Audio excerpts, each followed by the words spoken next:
The last time you bought a product or a service that you needed, were you waiting for a telemarketer or a salesperson to call you and tell you about all the wonderful things they could offer and why it would be just right for you? Hardly. I would guess that you went online and searched the information you needed. The way marketing has changed in recent years is drastic.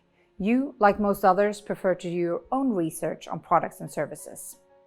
And this is what we do before we make a purchase, rather than being contacted by a seller who's going to push something on us. And this is what our methodology is based on. Our marketing strategy focuses on attracting customers using relevant and valuable content.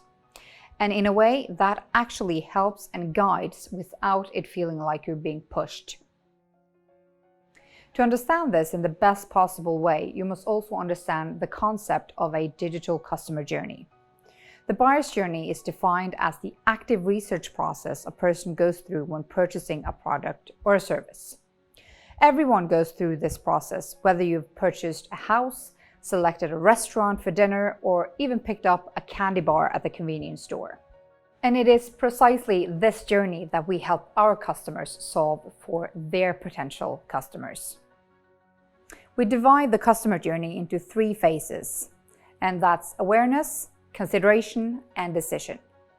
And by using content, we ensure that your company is present in all these phases of the digital customer journey. In the awareness phase, we help your prospects identify the reason why they're experiencing a problem or a challenge. In the consideration phase, we make sure that you help your prospects to find a solution to this problem. And finally, and perhaps most importantly, we help your prospects understand that your company or services or products are the best solution to their problem. And this is the decision-making phase. To best illustrate this concept, let's use an example of a fictitious company called Dust Robot, who sells robot vacuums under the same name. They're looking to map out the buyer's journey that culminates in purchasing one of their vacuums. The awareness stage finds the buyer noticing that something is not right. There are symptoms of an issue, but the buyer cannot state their problem in one sentence. For the ideal buyer of a robot vacuum, they might start to notice symptoms like, my house never seems to stay clean. I always need to set aside time that I don't have to clean, and vacuuming is loud and disruptive. As a business, your goal is to help the buyer identify their problem.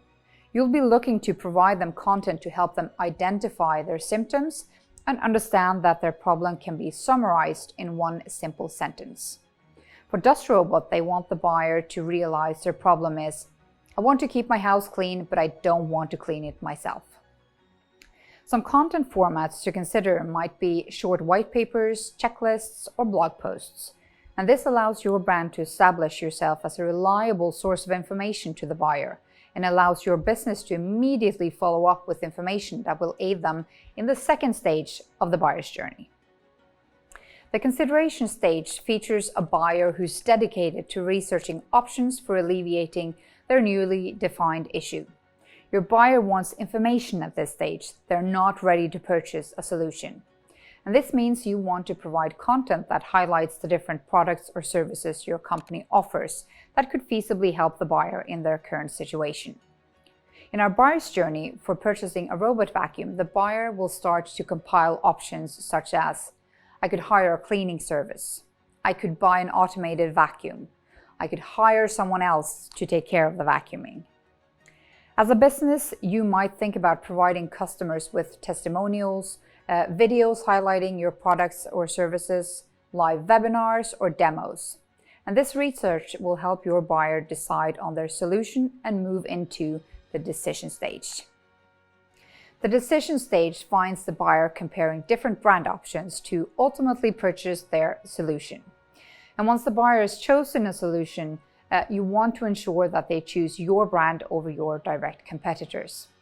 And for our company, the buyer, they might be choosing between, let's say, CleanMate, Dust Robot, and a Samsung. And as a business who has made it to this stage of the buyer's journey, you want to be providing options that persuade the buyer that your company is best suited to handle their issue. In our example, the buyer has decided to purchase an automated vacuum, so their attention now focuses on purchasing the right automated vacuum for them. So content to highlight that your product is the right choice could come in the form of a free demo or a trial or charts highlighting the competitive advantages that you have over other products. By taking the time to empathize with your buyer and thinking about what information they need, you increase your chance of securing customers who are the right fit for your products and services. And this will translate into a high retention rate for your company, as well as promoters of your business who will bring more visitors to the top of your funnel.